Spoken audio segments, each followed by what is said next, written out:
पूजा, ये फ्रिज में जूस पड़ा हुआ है और कुछ फ्रूट्स हैं, रखे रखे खराब हो जाएंगे, तुम ले जाना चाहते हो। अपने पास काम पर दीदी कल शाम को ही भैया सारे लेकर के आए थे, एकदम ताजे हैं, खराब नहीं होगा।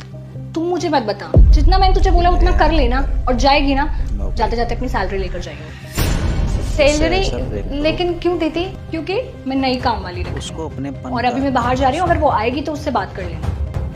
आप दूसरी काम वाली रख रही हैं? हो गया। हाँ। पर दीदी ऐसा आप क्यों कर रही हैं? हम सारा काम तो अच्छे से करते हैं ना, फिर क्यों? क्योंकि अब तुझसे काम नहीं होगा। कहने की जरूरत ही नहीं। क्यों दीदी आप ऐसा क्यों बोल रही हैं? क्योंकि अब तू प्रेग्नेंट है। लगता है नई काम वाली आ गई। चल जाके गेट खोल, मैं आती हूँ।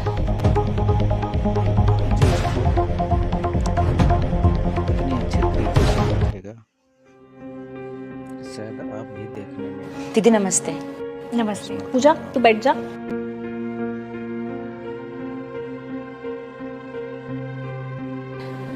अच्छा, तुमने पहले कहीं पे काम किया है? हाँ दीदी किया है। आपके यहाँ पे क्या क्या काम होगा? सारा काम होगा, झाड़ू पोछा बर्तन कपड़े। ठीक है दीदी। और खाना नहीं बनवाओगे क्या? नहीं नहीं, खाना नहीं बनवाना है। खाना मैं और पूजा मिलकर बना लेंगे, उसकी जरूरत नहीं है। ये तो पूजा?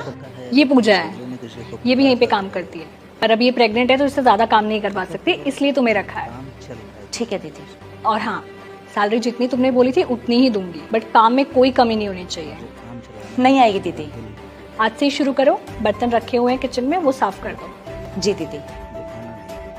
तुझे क्या लगा मैं तुझे काम से निकालने वाली हूँ? हाँ दीदी, एक पल के लिए तो हमें यही लगा था, पर आपने उसे क्यों रखा? हम कर लेते ना सारा काम अच्छे से। मुझे मत बता मुझे क्या करना चाहिए था और क्या नहीं।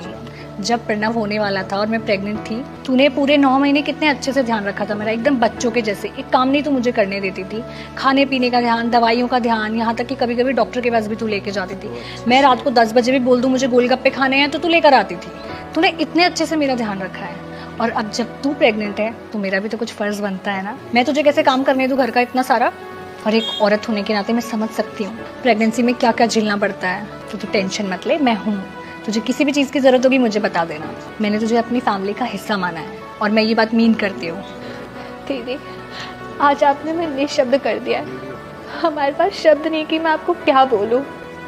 नहीं तो दीदी बाकी लोग हमें निकाल देते हैं, इस समय में कहते हैं कि तुझसे काम नहीं हो पाएगा, चली जा यहाँ से, हम किसी और को रख लेंगे। पर आपने हमारे बारे में इतना सोचा, हमारे लिए इतना सब कुछ किया। आप बहुत अच्छी हो दीदी।